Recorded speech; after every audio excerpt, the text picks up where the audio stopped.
এই পাজর ভরা ভালোবাসা দুহাত ধরে না। বিবাহ বিচ্ছেদের চূড়ান্ত মুহূর্তে আদালতে হঠাৎ করে হাতের ডিভোর্সের কাগজগুলো কুচি কুচি করে ছিঁড়ে ফেললেন এক নারী। সব অভিমান ভুলে ভরা আদালতে সোজা গিয়ে জড়িয়ে ধরলেন নিজের স্বামীকে। এমনই এক আবেগঘন ভিডিও বর্তমানে সামাজিক যোগাযোগ মাধ্যমে ব্যাপকভাবে ছড়িয়ে পড়েছে। কিন্তু বিচ্ছেদের দোরগোড়ায় দাঁড়িয়ে শেষ মুহূর্তে কিভাবে বদলে গেল দুটি জীবনের গল্প। আদালতে তখন চারদিকে শুধু আইনজীবীদের হাঁকডাক আর ফাইলের স্তূপ। এজলাসে চলছিল শিখা ও সৌরভের ডিভোর্সের মামলার চূড়ান্ত শুনানি। 2020 সালে ধুমধাম করে বিয়ের পিঁড়িতে বসেছিলেন এই যুগল। কিন্তু রূপকথার মতো শুরু হওয়া সেই সংসারে অল্পদিনে হানা দেয় যৌতুকের কালো ছায়া আর তীব্র পারিবারিক কলহ। তিক্ততা এমন পর্যায়ে পৌঁছায় যে বিগত 5 বছর ধরে একে অপরকে আইনিভাবে চিরতরে হারিয়ে দেওয়ার এক ক্লান্তিকর লড়াইয়ে মেতেছিলেন তারা। কিন্তু মানুষের হিসাব যেখানে শেষ হয়, নিয়তির লিখন হয়তো সেখান থেকেই শুরু হয়।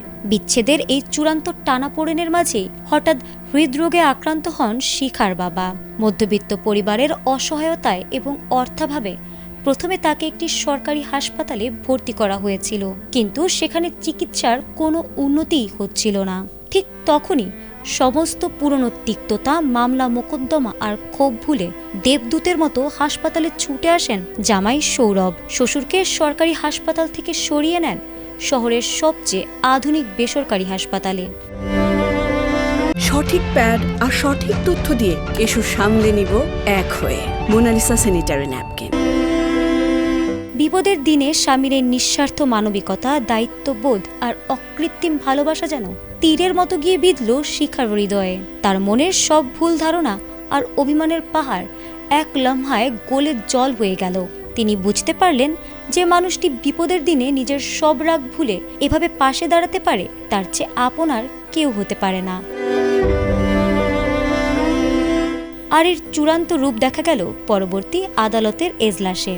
বিচারক যখন রায় ঘোষণা করতে যাবেন, ঠিক তখনই সবাইকে স্তব্ধ করে দিয়ে ডিভোর্সের নথিপত্রগুলো নিজের হাতে টুকরো টুকরো করে ছিঁড়ে বাতাসে উড়িয়ে দিলেন শিখা। এরপর পরম আবেগে এক বুক আকুলতা নিয়ে স্বামী সৌরভকে জড়িয়ে ধরে কান্নায় ভেঙে পড়লেন তিনি। সৌরভ আর নিজের আবেগ ধরে রাখতে পারলেন না, পরম মায়ায় বুকে টেনে নিলেন তার জীবনের সেরা উপহারকে। আর এই বিস্ময়কর ঘটনাটি ঘটেছে দিল্লির একটি পারিবারিক আদালতে।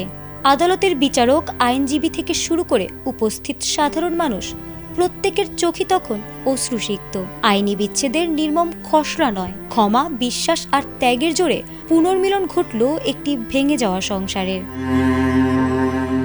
ফারহানা হক, ATN বাংলা।